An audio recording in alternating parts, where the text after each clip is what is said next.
যাকে পাশে বসে বলছি সেই কৃষককে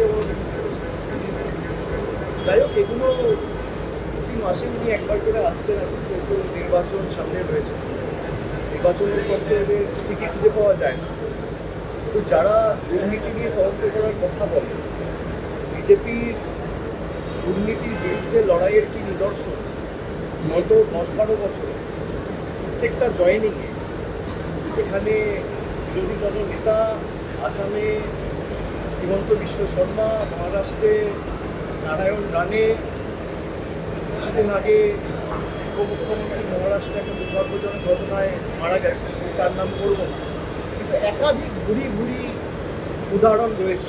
যারা এই কথাগুলো বলছে তারা লোক হাসানোর জন্য এসব কথা বলছে, আর যারা বর্ডার সুরক্ষিত করার কথা বলছে বিজেপির লোকসভার সাংসদ রানাঘাট জগন্নাথ সরকার তিনি বলেছেন বিজেপি ক্ষমতায় এলে বাংলাদেশের সাথে বর্ডার বিজেপি সরকারই তুলে দেবে।